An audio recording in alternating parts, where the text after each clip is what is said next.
Hi, I'm Tamara Holder, and welcome to Sports Court. NFL Commissioner Roger Goodell says he's making serious changes to the personal conduct policy, and the rules will not only apply to players, but also to team owners. Colts owner Jim Irsay recently pleaded guilty to driving under the influence. Cowboys owner Jerry Jones is being sued for sexual assault. Seriously, is Goodell really going to be able to punish billionaire team owners? Joining me in studio is co-host of The Five and my friend Kimberly Guilfoyle. Hello, Tamara. Great to be here on your program. This is exciting. I know, it's fun, right? I love it. Sports Court. Yes, I'm a big sports fan. Played sports all throughout high school and college, and devoted follower of the NFL. Okay. So we're going to play a little bit of video from what he said about these new rules. Perfect. We will implement new conduct policies. They will have a set of clear and transparent rules for league and club personnel, owners, and players. My goal is to complete this by the Super Bowl. So, Kimberly, he says in this presser that this is going to apply to owners and players and personnel. Should there be two sets of rules? I mean, how are you going to control billionaire team owners? I mean, the only thing he can do is levy fines against them, but these aren't gentlemen that like being told what to do. They have enough money and power to be able to pretty much get out of anything. So whether or not they're going to take kindly to Roger Goodell preaching to them and pontificating is a whole other story. His heart's in the right place. His job's on the line.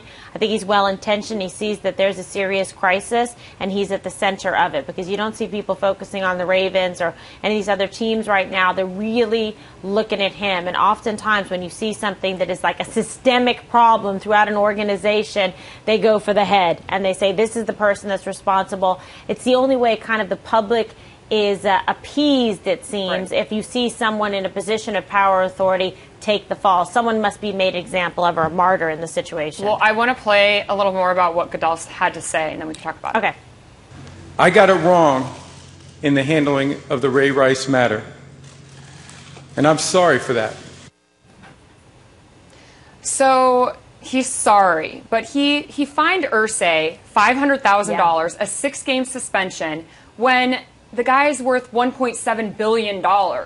You mentioned the fines, but really, are fines going to work? I don't know. $500,000 still seems like a lot of money to us. I mean, I'm sure he doesn't want to part with it either, right? Because a lot of that billing's going to be on, paper, etc. But look, he's got to do something. He's got to make an example of some people. That's what's happening, with this. Is it enough? Is it going far enough? Who's going to be happy with that kind of fine? And are the owners going to trust him? And not only the fine, but let's talk about this lawsuit against Jerry Jones. Allegedly, this happened 5 years ago in 2009. Right. So forget the criminal aspect. The guys are getting arrested.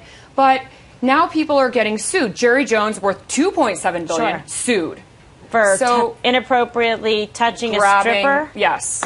He liked strippers, apparently. All right. Well, I don't know. I haven't done a lot of in-depth stripper research, but from what I've heard, that's what happens at strip joints. So you give them money, they dance, but depending on the situation. So I don't know. How far back is Roger Goodell going to go? Right. That's the thing. The question. In terms of levying these retroactive fines against everybody. Like, he's picking on Jones, sure, because he's a high-profile figure. He's somebody that is in the public eye. So he's going to make an example of him. And I'll tell you why else he's doing this. Because it's a lesson to the players as well. I'm not just picking on the players, because he doesn't want to just have the players' union, this the Players applies Association, to everyone, heaping on him about it. However, owners as well. Now, before all of this, Goodell enjoyed the strong support of the NFL owners. Right. So let's see how that changes. We'll see if he goes after Jerry Jones. So that's it for Sports Court. Please watch Kimberly on The Five at 5 p.m. on the network. Follow her on Twitter at Kim Guilfoyle and me at Tamara Holder. For more of the best analysis in sports, visit sportscourtmedia.com. Sports Court is adjourned.